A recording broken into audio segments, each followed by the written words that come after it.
तो बच्चों, आज मैं आपको बताऊंगी वेद क्या होते हैं। वेद 4 तरह के होते हैं। नंबर फर्स्ट, ऋग्वेद, यजुर्वेद, सामवेद और अथर्ववेद। ऋग्वेद जो है वो विश्वामित्र द्वारा रचित है। वेद नहीं, ऋग्वेद। ऋग्वेद जो है, वेदों की उत्पत्ति तो ब्रह्मा जी से हुई है, पर ऋग्वेद किसके द्वारा रचित है? ऋग्वेद विश्वामित्र के द्वारा रचित है। ऋग्वेद होता क्या है? ऋचाओं के क्रमबद्ध ज्ञान का संग्रह 10 मंडल और ऋचाओं के क्रमबद्ध ज्ञान का संग्रह होता है, जिसमें कि होता क्या क्या है? 10 मंडल होते हैं, 1028 सूक्त और 10,462 ऋचाएं होती हैं। 10 मंडल, 1028 सूक्त और 10,462 ऋचाएं। और इन ऋचाओं को पढ़ने वाले ऋषियों को क्या कहते थे? होत्र। और ऋग्वेद है, ऋग्वेद के तीसरे मंडल में किसका वर्णन है? ये क्वेश्चन बहुत पूछा जाता है। ऋग्वेद के तीसरे मंडल में सूर्य देवता का वर्णन है। और सूर्य देवता का वर्णन है इसमें। गायत्री मंत्र की भी गायत्री मंत्र की जो उत्पत्ति किसने की थी? विश्वामित्र ने। ये सावित्री को समर्पित है। सूर्य देवता को सावित्री भी कहा जाता है, इसको समर्पित है गायत्री मंत्र।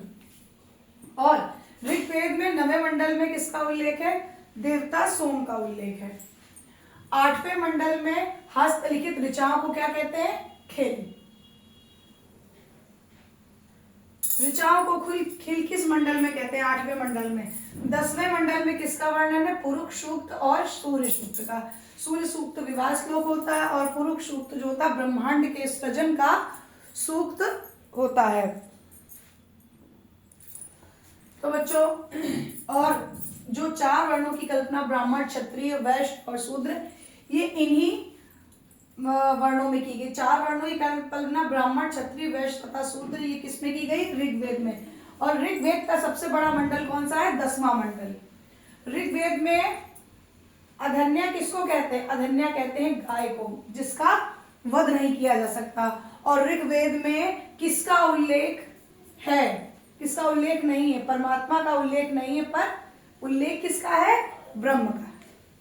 तो बच्चों, ये आपको ऋग्वेद के बारे में अगर पूरा समझ में आया तो प्लीज इसको आप लोग अच्छे से नोट्स बना लीजिएगा।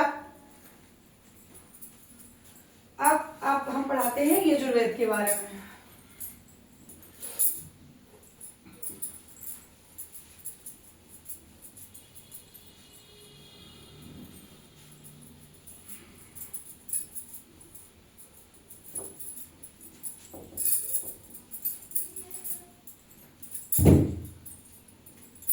दूसरा वेद है यजुर्वेद।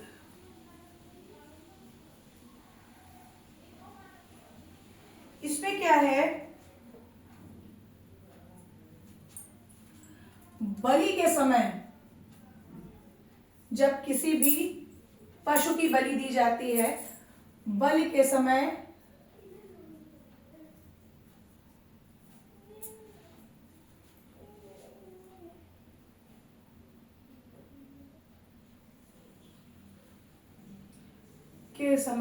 सस्वर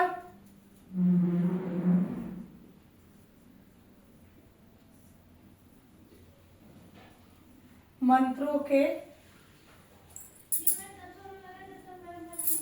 पाठ के लिए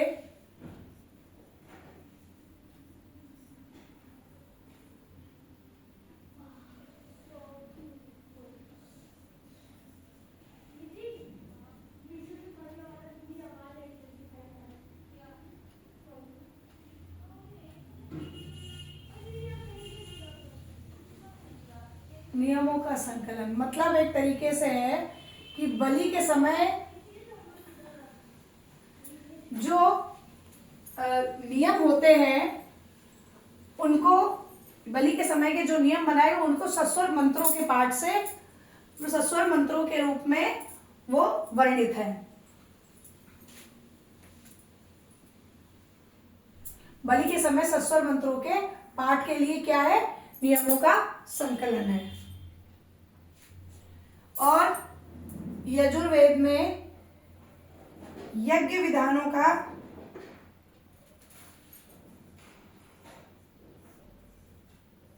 यज्ञ के नियमों का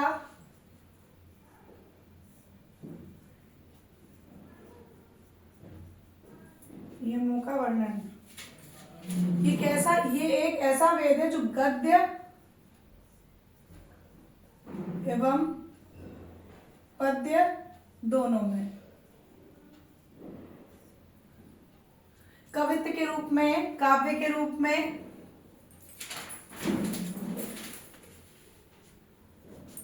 और अब आया सामवेद, सॉरी दूसरा तो यजुर्वेद हो गया, तीसरा सामवेद। साम का अर्थ क्या है? गान।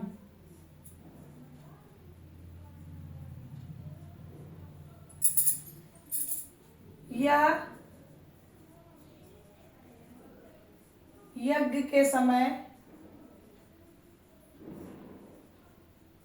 गाई जाने वाली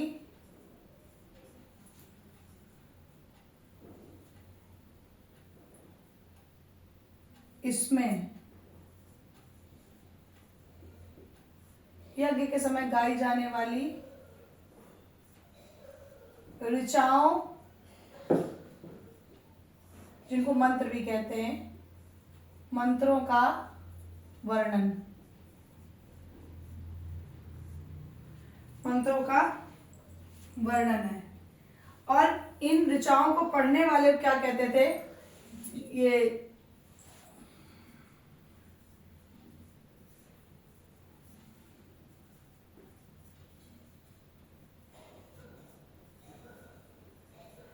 पढ़ने वाले को क्या कहते थे? उद्रार्थ, उद्रार्थ, उद्रार्थ कहते थे। और जो आपका ऋग्वेद था उसकी ऋचाओं को पढ़ने वाले को क्या कहते थे? होत्र। अब इसमें सूक्त कितने हैं?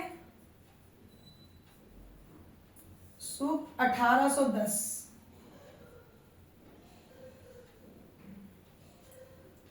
जो कि किससे लिए गए हैं? जो कि ऋग्वेद से लिए गए हैं, जो कि ऋग्वेद से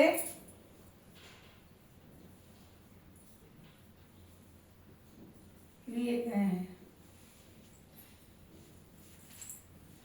सामवेद को क्या कहते हैं? भारतीय संगीत का जनक।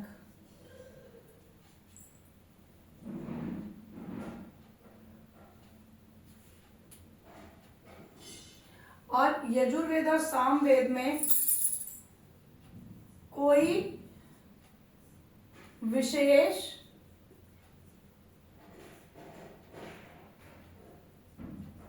ऐतिहासिक घटना का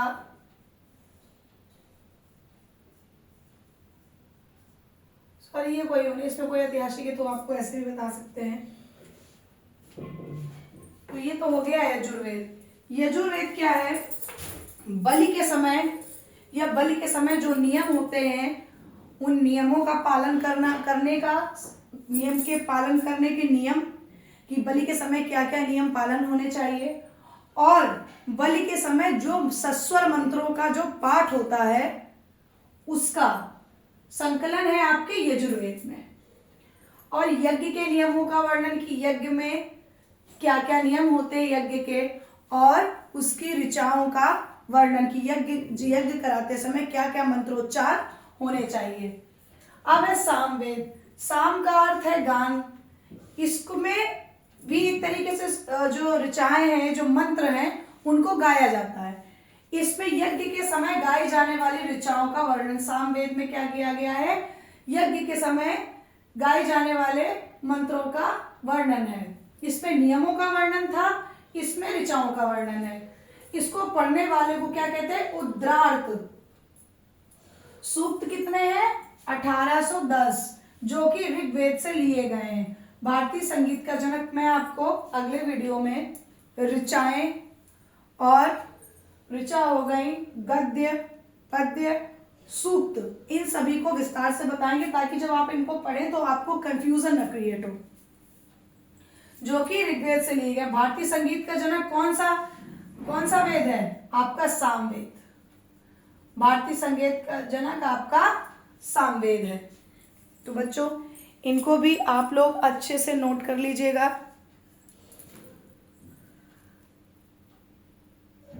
और अच्छे से लिख लीजिएगा। सॉरी, भारतीय संगीत का जनक सामवेद।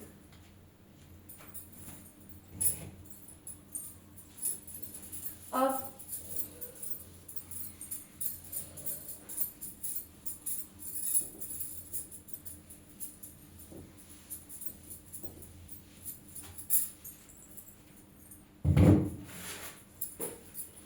आपका बचा अथर्ववेद।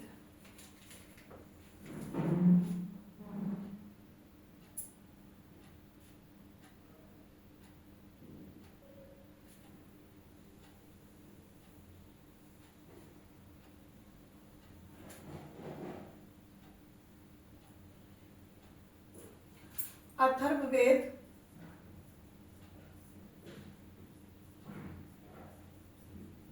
अथर्व ऋषि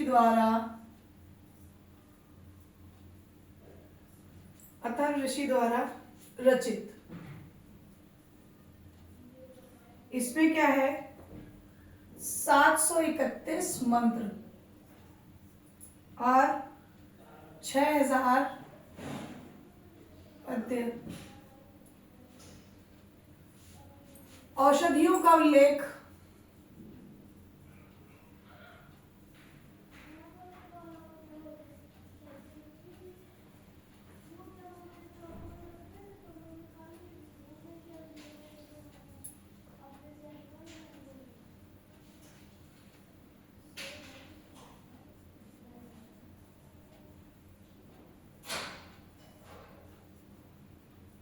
विचारों और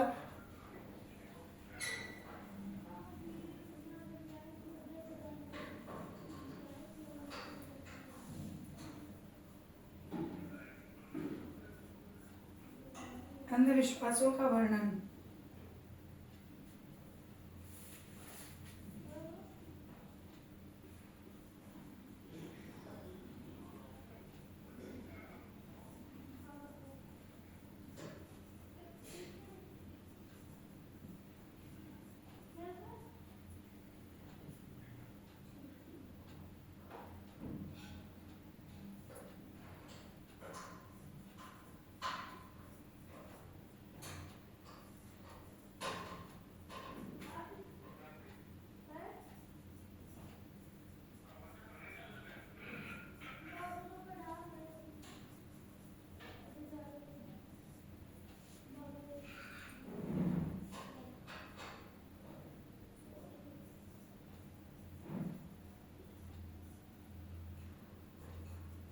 इसके अनुसार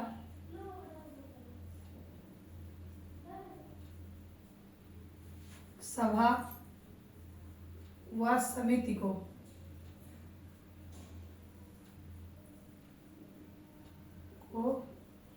प्रजापति की दो पुत्रियां कहा गया।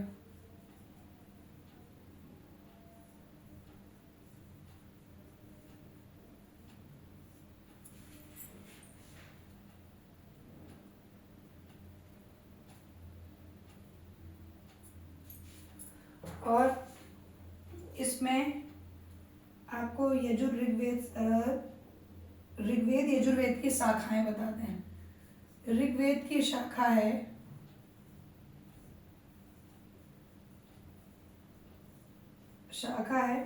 शाकल शाखा।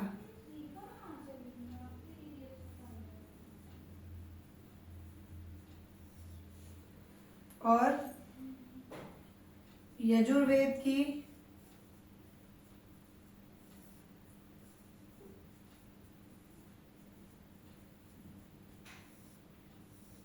2 शाखाएं हैं, शुक्ल यजुर्वेद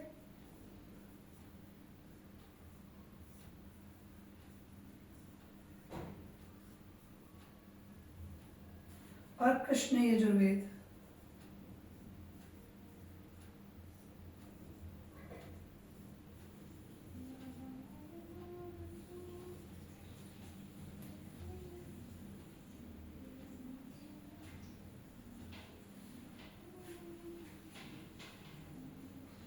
सामवेद की शाखा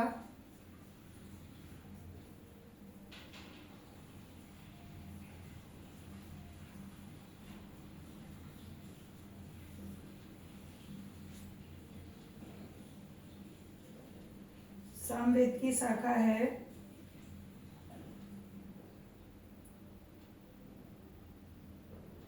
कौथुम,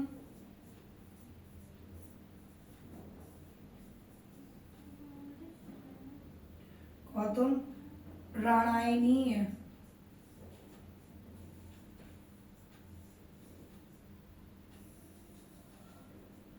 राणायनीय, जैमिनीय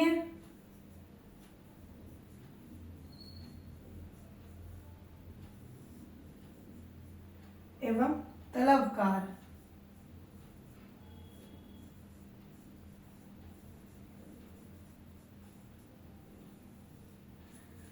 ये शाखाएं आपकी सामवेद की है और अथर्ववेद की है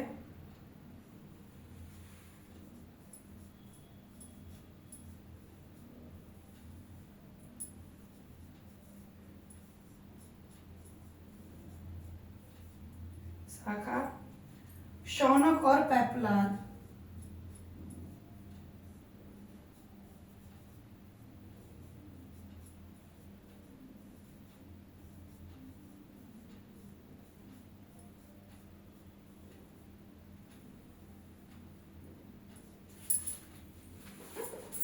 तो बच्चों आपको ऋग्वेद, सामवेद और यजुर्वेद के बारे में बता दिए। अथर्ववेद, अथर्ववेद जो था वो अथर्व ऋषि द्वारा रचित था और इस अथर्ववेद में और भी क्या क्या चीजें थी। 731 मंत्र थे, 6000 पद्य थे। और ये जो आपका अथर्ववेद था, जैसे आपका यजुर्वेद, सामवेद, सामवेद में आपका साम देवता से लिया गया है और आपके जो यजुर्वेद है उसमें जादू टोने का था। इसी तरीके से इसमें औषधियों का उल्लेख है, अंधविश्वासों का वर्णन है, जादू टोने आदि का वर्णन है। परीक्षित को कुरुओं का राजा कहा गया इस वेद में। अथर्ववेद में परीक्षित को क्या कहा गया? कुरुओं का राजा। इसके अनुसार और इस वेद के अनुसार जो सभा और समिति, इसको प्रजापति की 2 पुत्रियां कहा गया। प्रजापति दक्ष की 2 पुत्रियां कहा गया। अब ऋग्वेद इसमें, और ये जो वेद है इनकी शाखाएं भी कई सारी। ऋग्वेद की शाखा कौन सी है? शाकल शाखा। यजुर्वेद की शाखा कौन सी है? शुक्ल यजुर्वेद, दूसरा कृष्ण यजुर्वेद। और सामवेद की शाखा कौन सी है? कौथुम, राणायनीय, जैमिनीय एवं तलवकार। अथर्ववेद की शाखा शौनक और पेपलाद। तो बच्चों इन सब चीजों को, ये खासकर शाखाएं, आप लोग विशेष रूप से शाखाएं, मंत्र, पद्य और किस चीज का? अंधविश्वासों का वर्णन, औषधियों का उल्लेख और ये सभा और समिति, इन ये क्वेश्चन बहुत ज्यादा पूछा जाता है। तो बच्चों आप लोग इन सब चीजों को लिख करके नोट्स बना लीजिए और उन्हें अच्छे से याद कर लीजिए। तो आज की वीडियो में बच्चों इतना ही। और अच्छी से अच्छी वीडियो को और इजी वे में देखने के लिए ज्यादा से ज्यादा चैनल को सब्सक्राइब, लाइक, कमेंट, शेयर कीजिए। धन्यवाद।